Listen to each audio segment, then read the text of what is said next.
Hi, I'm Rich Erickson, one of the solutions engineers here at SpectraTel. Today, we're going to go through the Maas360 mobile device management portal. Maas360 mobile device management software, how it operates, and some of the features and things that you can do inside of it. Primarily, an MDM is designed to control a mobile device. It's not designed to control software or access to software or applications. It controls the device. So in the grand scheme of things, what you're looking to do is make sure that your users are using the devices in a manner that you see fit for your company and prevent them from doing things that you don't want them to do. And this software is designed to do that. And we'll go through how that works, all of the features and functions, and how you can use this software to provide more security in your mobile devices. So this is the home screen. This is where you land after you log in. And this screen just provides you with some basic information, alerts, and things about your environment. Right here at the top is the Alert Center. You can see there's several alerts here. Things like any recent activity, how many devices you have jailbroken, any risky apps you may have, or phones with high data usage, things like that. And if you point at them, you'll see it gives you a brief overview of what the alert is. So you'll see this long activity. If I point at it, it says one device has not reported in the last 7 days. I can delete this alert. I can actually locate the device by clicking the locate button, or I can edit the alert here. If I want to add or change an alert, I can go to the add alert button here. Pick what it is I want to do based on some conditions, give the alert a name, and then it will start alerting and showing this screen just like these alerts do. Down below, it's just some alerts on maybe some updates that are missing off of the phones. You can see that I've got one device that's missing some iOS patches, and that's just alerting me to those. And then over to the right is more of just the informational thing. How many devices do we have in the system? How many users are in the system? And we'll show the differentiation between a device and a user. How many applications are published by the portal? And if we are publishing any documentation, how many documents are published? And then any activity that's going on will show in the feed. Under devices, you'll see that there's some choices here. We'll go to inventory first and talk about this. Underneath inventory, this is going to be a list of all of the devices in your corporation. You can see I've got one device here. It's called iPhone. It's going to give you the name of the device, whatever the device is called. So if I were to name this SpectraTel iPhone, it would show as SpectraTel iPhone. It's going to show you the user that's associated with that device, and I'll show you users in a few minutes. It's going to tell you what platform it is. This is an Apple device. It's going to tell you the model number, what operating system it is on, what date it was installed, and some various other information. Right here underneath it, if I click View, it's going to bring me to a screen of that one specific device that has a whole bunch of information on it. The email address of the user, the IMEI of the device ID, a bunch of different security information. Is it jailbroken or rooted? What policy is applied to it? And we'll talk about policies in a little bit. And then if it's associated with a phone number, it's going to give me that phone number information down here at the bottom, along with the carrier that it's associated with. Back at the inventory screen, I can locate this device simply by clicking on the locate button. It's actually going to locate the device for me. So I'm locating this device, and it's going to show me currently where the device is. You can see here it's located at our South Carolina office. And if the device is offline, it's going to show you its last known location. So this device you saw back on the home screen has been offline for the last 7 days. However, it is still showing me the last known location of the device. If I want to send the device a message, I can click on the message button right here, and I can type in a message and hit continue, and it's going to send that device that message. If I want to send a message to multiple devices, if I had a list of devices here, I could simply click the check mark for each device that I wanted to select, or I could click the checkbox at the top and it's going to select all of the devices. Then I click send a message and send my same message, and it's going to send that message to all devices. That's useful if you've got information that you need to send to all of your corporate users, maybe some information about an office closure or some disaster recovery type information or whatever the case may be. You can send it to all users via that message button. Or more, there are several different choices here. I can lock the device. If I click lock, that user will no longer be able to use that device for anything except 911. They'll still be able to make an emergency call. They just can't use the device for anything else. It can buzz the device. That's similar to find the device. So regardless of whether the phone is in silent mode or whatever the case may be, I can send a tone to that device to help them find it. Should they drop it behind a seat or they lose it, whatever the case may be, you can send a tone to that device so they can locate it. I can quickly distribute an app. You typically would distribute an app through the app catalog and the app policies, but if I needed to quickly send an app to this device, I could do it. I can change the policy on the device, and I'll show you policies in a few minutes and how they work. I can reapply a policy set. I can change a rule set, and we'll talk about rule sets in a little bit, or I can hide this device from the system. Let's talk about enrollments. So when you're enrolling a device into the system, you actually will pick a method. You can either send it to the user's email address. They can open that on the phone and click the link. It could be a PC device, but typically we're talking about mobile devices here. Or the preferred method as far as mobile devices is concerned is to send it an SMS message, and they click the link and that enrolls the device. When you have devices that are pending enrollment, they will be listed in this screen, and it gives you a status as to their enrollment process.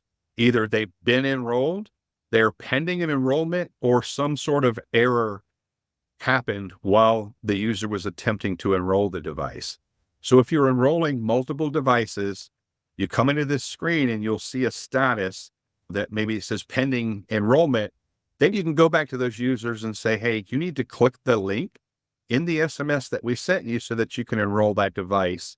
If there are some that are in error status, then you just go back and clean up the errors or re-enroll those. And then, of course, the ones that have successfully enrolled, you know that they are done. Groups. You can set groups for devices based on any number of things: job function, accounting group, pay status groups, things like that. If you've got maybe an executive committee group that you want to have different policies applied to than your normal standard users, you could create a group down here and apply policies based on that group. And I'll show you how to do that in a little bit. Or maybe you've got different application sets based on the user groups. So your standard user group gets a few applications, but your accounting group gets some additional applications that work on the accounting software. You can create groups down here to quickly manage those folks. Next, let's talk about users. Users, if we go to the Groups tab, we're going to see the same screen that we just saw. So I can add users to groups in here and create and edit groups while I'm inside of this screen, or I can do that from inside of the Devices tab. But what we're really looking at under users is the directory of users in the system. You can see I've got two accounts associated here. This is my account, and I've got a single phone tied to this account. And then I have a test account here just to have a second account for testing. But if I hit view,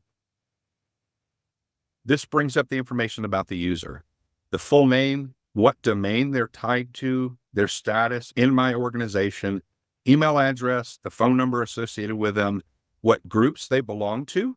They could belong to multiple groups, and what devices are assigned to them. I could have multiple devices assigned to this person. So if I had an iPhone and a tablet assigned to myself, then both of those would show here. If I were to click on iPhone here, it's going to take me back to that screen we were in previously with all the information about the phone. One of the things you can do in this screen is you can set up a managed Apple ID or a managed Google account for the user. So if I want the user to use a specific managed Apple ID instead of using their own personal ID, then I would set a managed Apple ID right here in this field, and everything associated with this user account and this device that's assigned to me in the portal is going to use that managed Apple ID. So for downloading applications or access to an app catalog, it's going to use the managed Apple ID rather than their personal Apple ID. And then for backing up data off of the device, rather than going to their personal Apple ID and account, it's going to go to their company-controlled managed Apple ID. Also inside of here, I can add a device to the user. So if I needed to add an additional device to the user, I would click this button here. If I need to add them to a different group, I would add that here. I can reset their password, and that's going to be their portal password. I can reset that right here because they can access this and see different information about their device and their setup. I can deactivate this user. So if I need to get the user out of the system, I can deactivate them right here.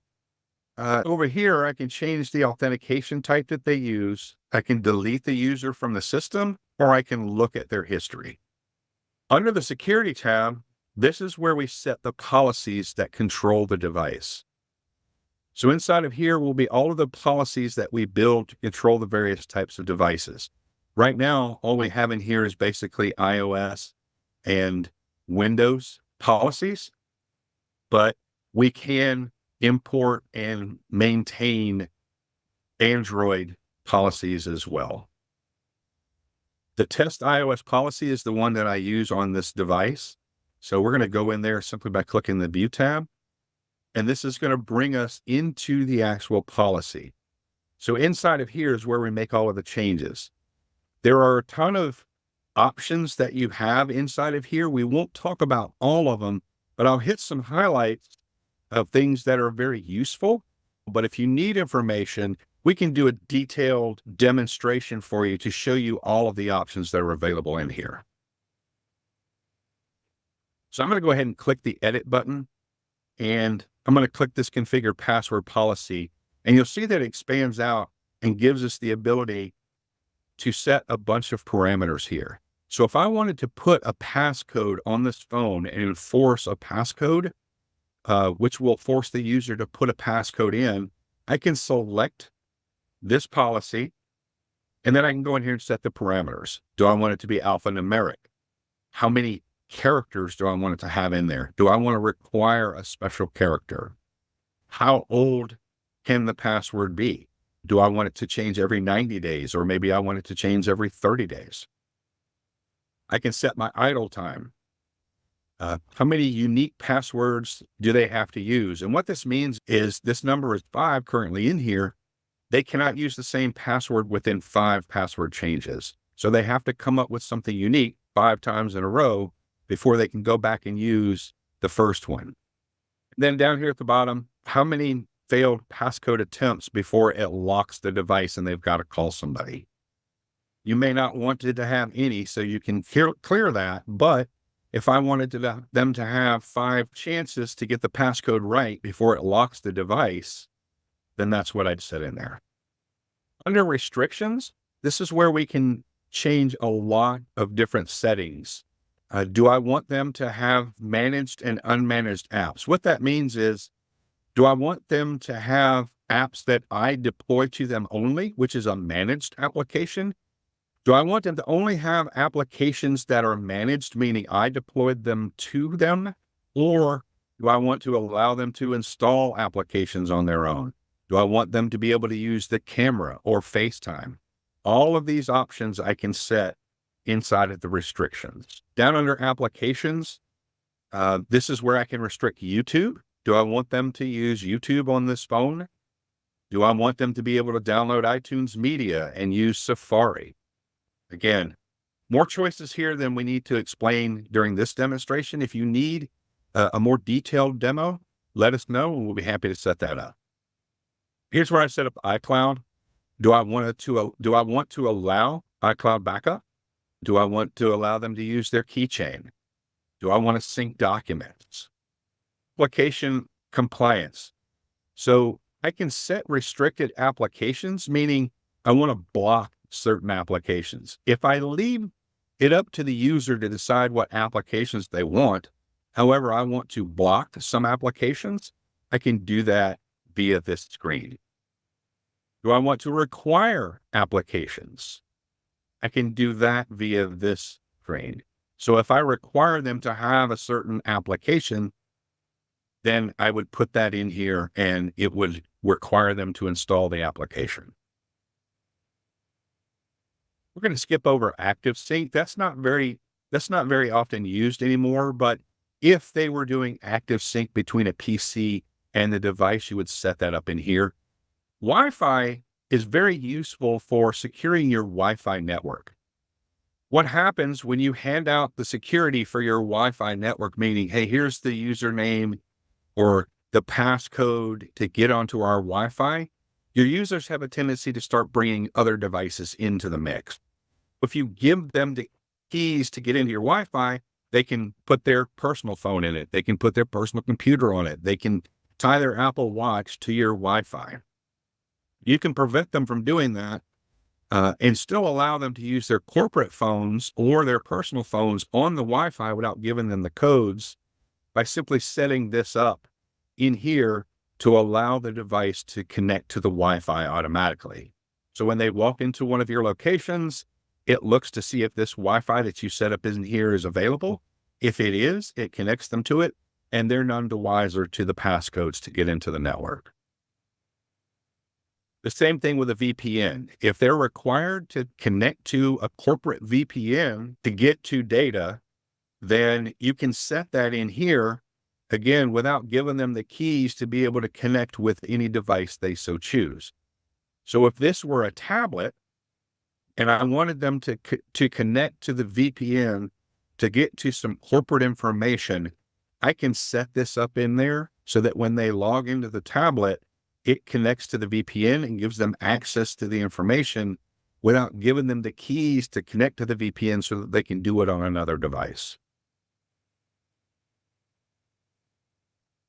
Here we can set up AirPrint, and we can configure Google accounts if they need Google accounts and things like that.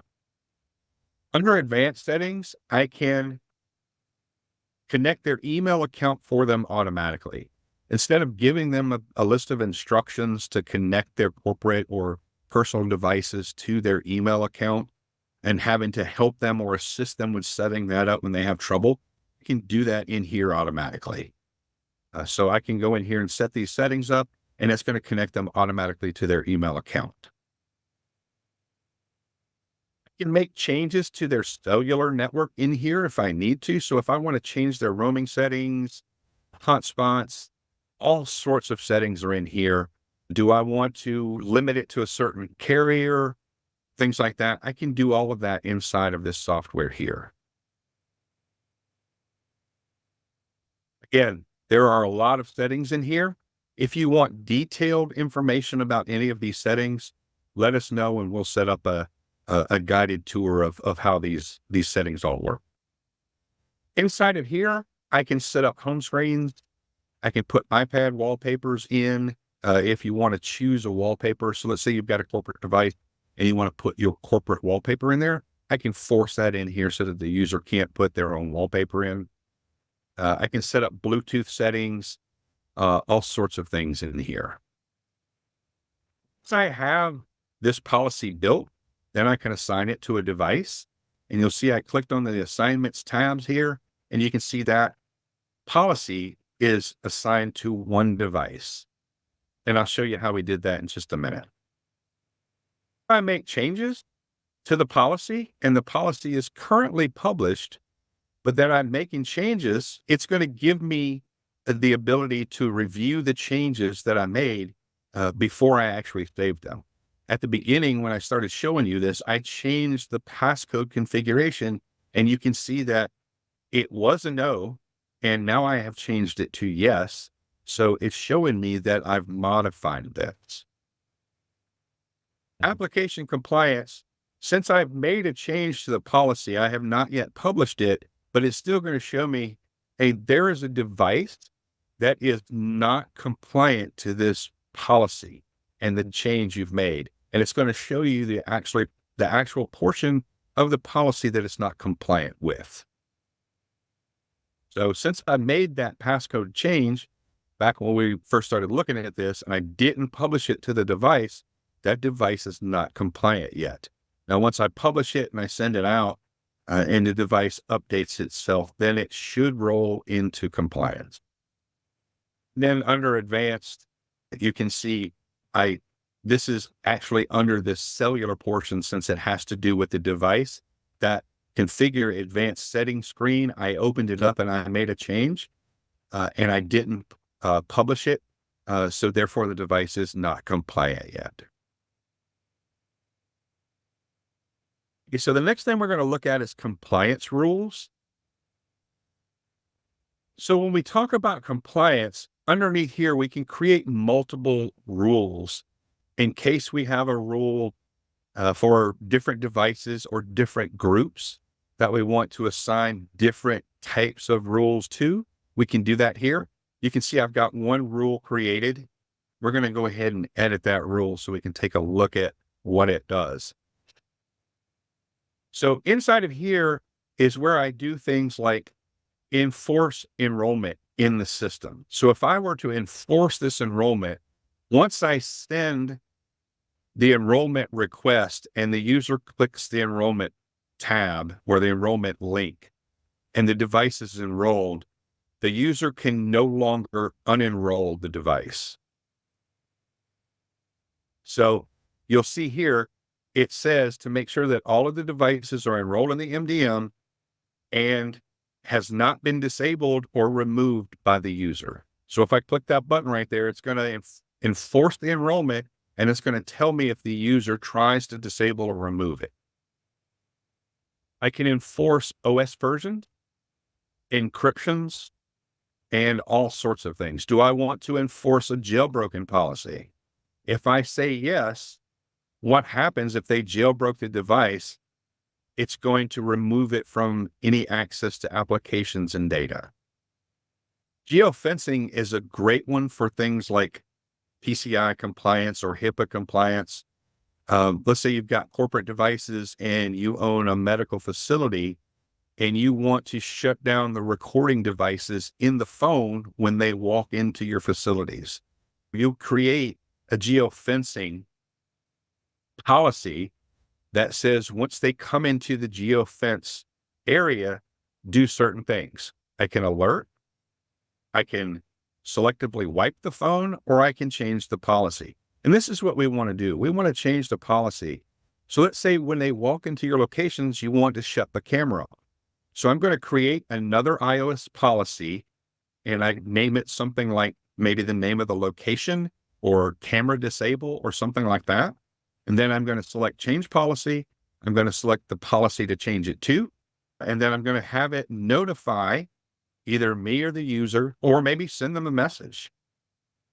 And then when they walk into that location, it's going to change the policy that turns the camera off.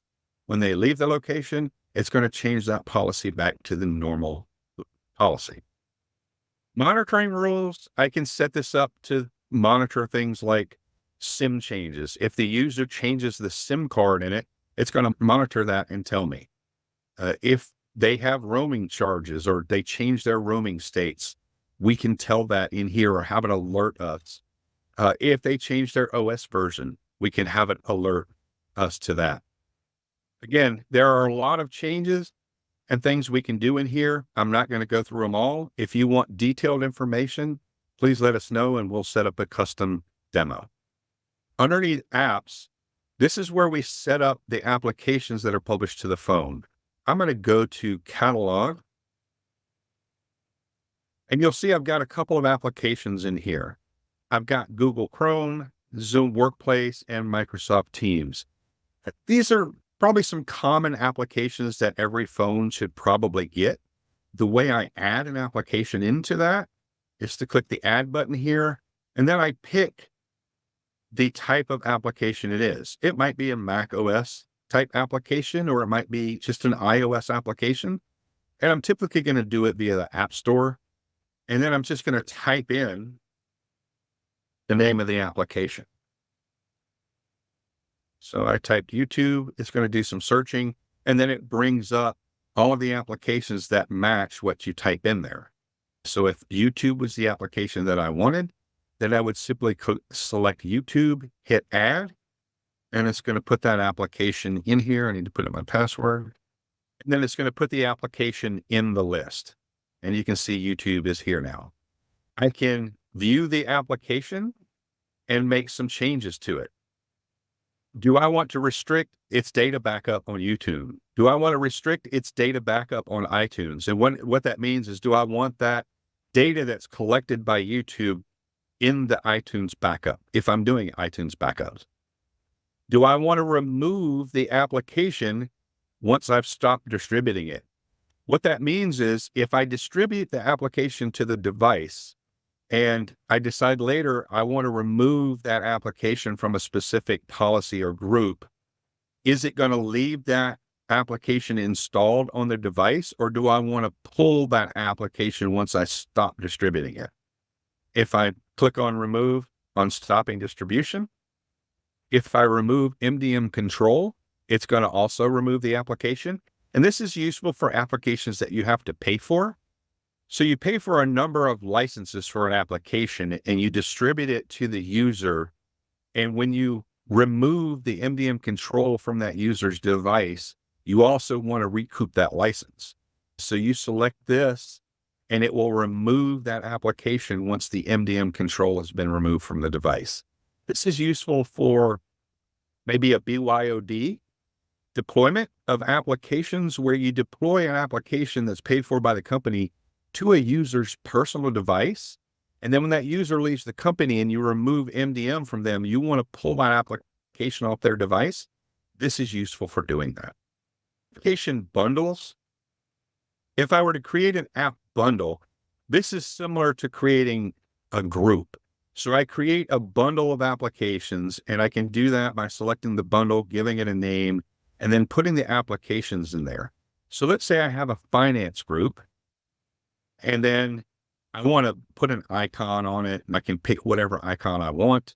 And then I put in the applications that I want to distribute to that finance group.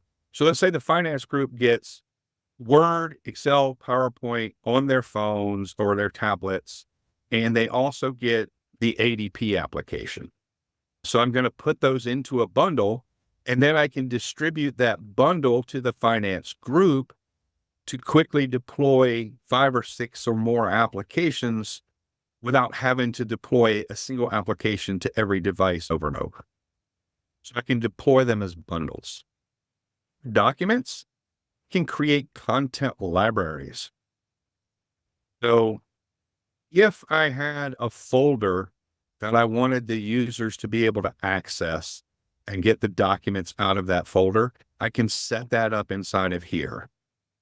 You can also set sources for documentation or information. So if I had a OneDrive, a Google Drive, maybe a SharePoint site that I wanted to publish to the user's device, I can do that in here simply by selecting the type of share and then putting in the information for that share site. Earlier, we talked about groups. When we were looking at devices and users, we talked about groups. So let's talk about why groups are important. Let's say I go into the app catalog here and I've got a group of 500 phones and I want to distribute Google Chrome to those 500 phones. So I could select distribute here, and then I can pick a specific device, and I would have to pick that specific device 500 times. I create a group, and I put those devices, those 500 devices in that group, and then I select the group and I distribute it, and it distributes it to all of the devices in that group. In here, I can also select install automatically. And what that means is it's going to install the device without the user's intervention. I can select retry in case it fails and how many times it retries it, and then send an email with a status to the administrator and the user. So what happens if I don't what happens if I don't install automatically? What's going to happen is it's going to send a notice to the user that says, hey, you have several applications available for distribution.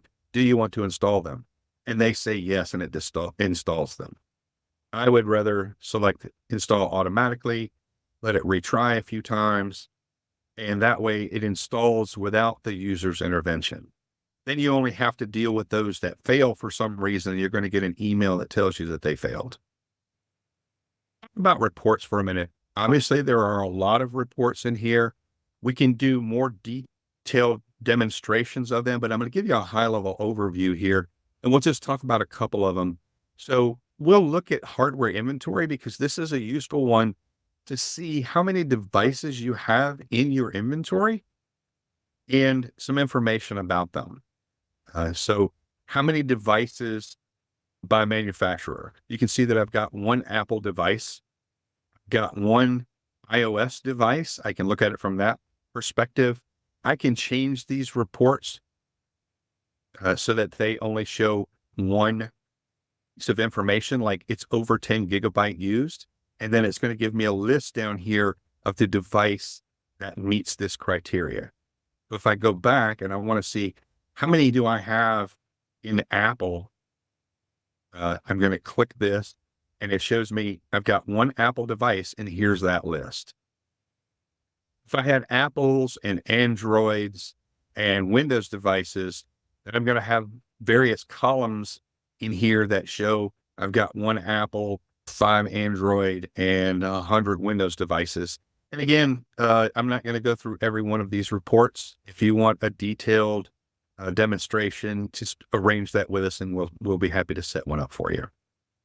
That was the high-level overview of the Maas360 MDM. Please don't hesitate to let us know if you have any questions, if we need to dive deeper or give you a more focused demo. Just know that this application is available to you, either us providing you the licensing and letting you manage it, or we can provide you the license and we can manage it for you, as well as other components of managed mobility services. So reach out to your agents and your channel managers and just let them know what you need, and we will get it done for you.